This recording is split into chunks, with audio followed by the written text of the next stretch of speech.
Hello everyone, Radhe Radhe, जय श्री कृष्णा। स्वागत है आप सभी का हमारे चैनल पर। बुढ़वा मंगल उत्सव हनुमान जी के व्रत रूप के लिए किया जाता है और यह उत्सव ज्येष्ठ मास के सभी मंगलवार व्रत को आयोजित किया जाता है, जिसे प्रचलित भाषा में बूढ़े मंगल के नाम से भी जाना जाता है। वैसे तो बुढ़वा मंगल व्रत की कई सारी कथाएं प्रचलित है, जिनमें से पुरानी मान्यताओं के अनुसार एक कथा यह है कि महाभारत काल में हजारों हाथियों के बल को धारण किए भीम को अपने शक्तिशाली होने पर बड़ा अभिमान हो गया था और भगवान अपने सेवक में किसी भी प्रकार का अभिमान नहीं रहने देते। इसलिए श्री कृष्ण ने भीम के कल्याण के लिए एक लीला रच दी। द्रौपदी ने एक दिन भीम से कहा कि आप श्रेष्ठ गदाधारी हैं, बलवान हैं, आप कृपा करके गंध मादन पर्वत से दिव्य वृक्ष के दिव्य पुष्प लाकर मुझे दीजिए। मुझे अपनी बेड़ी में सजाने हैं। अगर आप समर्थ हैं तो ला सकते हैं, लाकर देंगे न दिव्य कमल पुष्प। तब भीम द्रौपदी के इस आग्रह को टाल नहीं सके। उन्होंने अपनी गदा उठाई और गंधमादन पर्वत की ओर चल पड़े। मदमस्त हाथी की तरह किसी तनाव से मुक्त निडर भीम कभी गदा को एक कंधे पर रखते, कभी दूसरे पर बेफिक्री से वे गंधमादन पर्वत की ओर बढ़े जा रहे थे। सोच रहे थे कि अब पहुंचा तब पहुंचा, फिर दिव्य पुष्प लाकर द्रौपदी को दूंगा तो वह प्रसन्न हो जाएगी। लेकिन अचानक उनके बढ़ते बढ़ते कदम रुक गए। देखा कि एक वृद्ध लाचार और कमजोर वानर मार्ग के एक बड़े पत्थर पर बैठा है। उसने अपनी पूंछ आगे के उस पत्थर तक बिछा रखी है, जिस कारण से आगे का रास्ता रुक गया है और पूंछ हटाए बिना आगे नहीं बढ़ा जा सकता। यानी कि उस वानर ने अपनी पूंछ से मार्ग रोक रखा था और कोई भी बलवान व्यक्ति किसी को उलांघ कर कभी मार्ग नहीं बनाता, बल्कि मार्ग की बाधा को ही हटाकर फिर आगे बढ़ता है। बलवान व्यक्ति अपने मार्ग से कोई बाधा सहन नहीं कर सकता। या तो वह स्वयं बाधा हटाता है या फिर उस बाधा को ही मिटाता है। इसलिए भीम भी यह देखकर रुक गए। जब मद, अहंकार और शक्ति बढ़ जाती है तब व्यक्ति अपने आप को आकाश को छूता हुआ समझता है। वह किसी को खातिर में नहीं लाता, अपने आगे वह किसी को कुछ नहीं समझता और अत्यधिक निरंकुश शक्ति ही व्यक्ति के विनाश का कारण बनती है। लेकिन श्री कृष्ण तो भीम का कल्याण करना चाहते थे। वे भीम का विनाश नहीं बल्कि सुधार चाहते थे। तब भीम ने कहा, हे वानर, अपनी पूंछ को हटाओ, मुझे आगे बढ़ना है। वानर ने देखा कि एक बलिष्ठ व्यक्ति गदा उठाए, राजसी वस्त्र पहने, मुकुट धारण किए, बड़े रोप के साथ उसे पूंछ हटाने को कह रहा है। वह वानर और कोई नहीं बल्कि स्वयं बजरंगबली हनुमान जी थे, जो कि श्री कृष्ण की प्रेरणा से वहां पर इस अवस्था में बैठे हुए थे। भीम उन्हें नहीं पहचान पाए, लेकिन बजरंगबली हनुमान जी भीम को पहचान गए थे, क्योंकि श्री कृष्ण की लीला के कारण उन्हें भीम का गर्व चूर चूर करना था। इसलिए वे मौन रह गए। भीम के किसी भी सवाल का उत्तर उन्होंने नहीं दिया। भीम ने फिर कहा, वानर, मैंने कहा ना कि पूंछ हटाओ, मुझे आगे बढ़ जाना है। तुम वृद्ध हो इसलिए कुछ नहीं कह रहा हूँ तुमसे। अब की बार वानर गंभीर हो गए, मन ही मन हंसने लगे और कहा, तुम देख रहे हो ना, मैं वृद्ध हूँ, कमजोर हूँ, अरे उठ भी नहीं सकता और मुझ में इतनी भी ताकत नहीं कि मैं स्वयं ही अपनी पूंछ हटा लूं। तुम ही कष्ट कर लो, मेरी पूंछ थोड़ी इधर सरका दो और आगे बढ़ जाओ। अब तो भीम के तेवर कस गए। गधा कंधे से हटाई, नीचे रखी। इस वानर ने मेरे बल को ललकारा है। आखिर है तो एक पूंछ ही, और वो भी वृद्ध वानर की। अरे ये मामूली सी पूंछ हटाना भी कोई मुश्किल काम है क्या मेरे लिए? ये तुमने क्या कह दिया? मैंने तो बड़े बड़े बलवानों को परास्त किया है, धूल चटाई है, 100 हाथियों का बल है मुझ में। ऐसा कहकर भीम ने अपने बाएं हाथ से उन वृद्ध वानर की पूंछ को यूं पकड़ा मानो एक तिनके को पकड़ रहा है, कि उठाया और हवा में उड़ा दिया। लेकिन भीम से तो वो पूंछ हिल तक नहीं सकी। अब भीम हैरान हुए। फिर उन्होंने दाएं हाथ से पूंछ को हटाना चाहा, लेकिन दाएं हाथ से भी पूंछ तिल मात्र भी नहीं हिली। फिर भीम ने उन वानर की तरफ देखा। वानर मुस्कुरा रहे थे। यह देखकर भीम को क्रोध आ गया।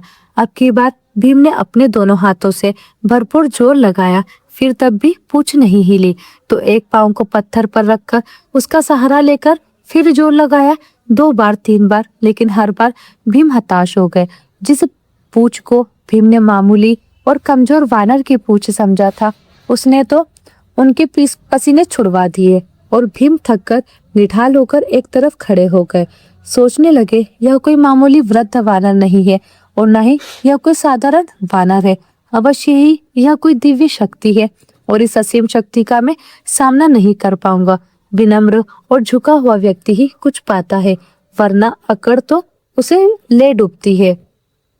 भीम ने जब बार बार प्रयास किया, अब तो भीम वाकई उस वानर के सामने कमजोर लगने लगे। उनका सारा मद और अहंकार चूर चूर हो गया, और जब मद और अहंकार मिटता है तभी तो भगवान की कृपा होती है। भीम ने कहा, मैं आपको पहचान नहीं सका। जिसकी पूंछ तक को मैं नहीं हिला सका वो कोई साधारण वानर तो नहीं हो सकता। मुझे क्षमा करें, कृपया मुझे अपना वास्तविक परिचय दीजिए।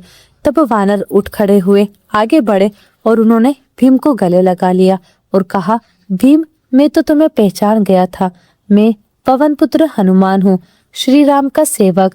श्री राम का सेवक होने के सिवा मेरी कोई और दूसरी पहचान नहीं, और उन्हीं के आदेश पर मैं इस मार्ग में लेटा हुआ हूँ ताकि तुम्हें तुम्हारी असलियत बता दूं। रिश्ते में तो मैं तुम्हारा बड़ा भाई हूँ, इसलिए बड़े भाई का कर्तव्य निभाते हुए प्रभु के आशीर्वाद से तुम्हें याद दिला रहा हूँ कि शक्ति का, अपनी ताकत का अभिमान मत करो, क्योंकि यह ताकत और बल तुम्हारा नहीं, भगवान ने ही इसे दिया है। और यह शरीर भी तो परमात्मा ने ही दिया है, और जो चीज परमात्मा की है वे किसी और की कैसे हो सकती है। इसलिए जो जिसने दिया है उसके लिए उसी का धन्यवाद करना चाहिए। परमात्मा की शक्ति के सिवा किसी की क्या शक्ति हो सकती है। वानर राज के मुख से ऐसी बातें सुनकर भीम की आंखें खुली रह गई। त्रेता युग की श्री राम और हनुमान जी की वीर गाथाएं याद आ गई। प्रेम से, श्रद्धा से भीम की आंखें खुल गई, और भावों के इसी प्रवाह में भीम ने हनुमान जी को समुद्र लागने के समय पर धारण किए गए विशाल रूप का दर्शन कराने का अनुरोध किया।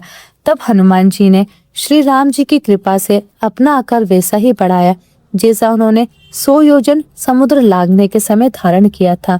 ये देखकर भीम हैरान रह गए। वो कभी हनुमान जी के चरणों में देखते तो कभी उनके आकाश छूते मस्तक को, जिसे वे देख ही नहीं पा रहे थे। तब हनुमान जी ने कहा कि भीम, मेरे इस रूप को तुम नहीं देख पा रहे हो, लेकिन मैं तो प्रभु श्री राम की कृपा से इससे भी बड़ा रूप धारण कर सकता हूँ। हे पांडुवीर, मैं हनुमान ही हूँ। वानर श्रेष्ठ, मुझसे बढ़कर भाग्यवान और कौन होगा जो मुझे आपके दर्शन प्राप्त हुए। ऐसा कहकर फिर भीमसेन ने हनुमान जी को दंडवत प्रणाम किया। मारुति नंदन ने भी आशीर्वाद देते हुए कहा कि भीम, युद्ध के समय तुम्हारे भाई अर्जुन के रथ पर उड़ने वाली ध्वजा पर मैं विद्यमान रहूंगा। विजय तुम्हारी ही होगी। इसके बाद हनुमान जी ने भीमसेन को पास के झरने में खिले हुए सुगंधित पुष्प दिखाए। पुष्पों को देखते ही भीमसेन को द्रौपदी जी का स्मरण हो गया। उन्होंने जल्दी से पुष्प तोड़े और बड़ी तेजी से वे आश्रम की ओर लौट गए थे। यह थी बुढ़वा मंगलवार व्रत की पहली कथा। अब सुनिए दूसरी कथा। प्राचीन समय की बात है। किसी नगर में एक ब्राह्मण दंपत्ति रहते थे। उनकी कोई संतान ना होने के कारण वे बड़े दुखी रहते थे। हर मंगलवार वह ब्राह्मण वन में हनुमान जी की पूजा करने के लिए जाया करते। वह पूजा करके बजरंग बली से पुत्र की कामना किया करते थे। उनकी पत्नी भी पुत्र प्राप्ति के लिए मंगलवार का व्रत करती थी। वह मंगलवार के दिन व्रत के अंत में हनुमान जी को भोग लगाकर ही भोजन करती थी। एक बार व्रत के दिन ब्राह्मणी ने भोजन नहीं बनाया। किसी कारण से उनके घर में अन्न नहीं जुट पाया, जिस कारण से वे भगवान को भोग नहीं लगा पाए और ना ही वे स्वयं भोजन ग्रहण कर पाए। तब उन्होंने प्रण किया कि वह अगले मंगलवार को हनुमान जी को भोग लगाकर ही भोजन करेंगी। इस तरह भूखी प्यासी वह 6 दिन तक पड़ी रही। फिर मंगलवार के दिन वह मूर्छित हो गई। हनुमान जी उस ब्राह्मणी की श्रद्धा और भक्ति देखकर बड़े प्रसन्न हुए। उन्होंने आशीर्वाद स्वरूप ब्राह्मणी को एक पुत्र दिया और कहा कि यह तुम्हारी बहुत सेवा करेगा। बालक को पाकर ब्राह्मणी बहुत प्रसन्न हुई। उसने बालक का नाम मंगल रखा। कुछ समय के बाद जब वह ब्राह्मण घर आया तो उसने बालक को देखा और पूछा कि यह कौन है। तब पत्नी बोली कि मंगलवार व्रत से प्रसन्न होकर हनुमान जी ने उसे यह बालक दिया है। यह सुनकर ब्राह्मण को अपनी पत्नी की बात पर विश्वास नहीं हुआ और फिर एक दिन अवसर पाकर ब्राह्मण ने उस बालक को कुएं में गिरा दिया। घर लौटने पर ब्राह्मणी ने पूछा कि मंगल कहाँ है। तभी पीछे से मंगल मुस्कुराता हुआ आया। उसे वापस आया देखकर ब्राह्मण चौंक गया। उसी रात को बजरंगबली हनुमान जी ने ब्राह्मण को स्वप्न में दर्शन दिए और बताया कि यह पुत्र उन्होंने ही दिया है। सच जानकर वह ब्राह्मण अत्यंत प्रसन्न हुआ, जिसके बाद से ब्राह्मण दंपति नियमित रूप से मंगलवार व्रत रखने लगे। मंगलवार का व्रत रखने वाले मनुष्यों पर हनुमान जी की अपार कृपा होती है।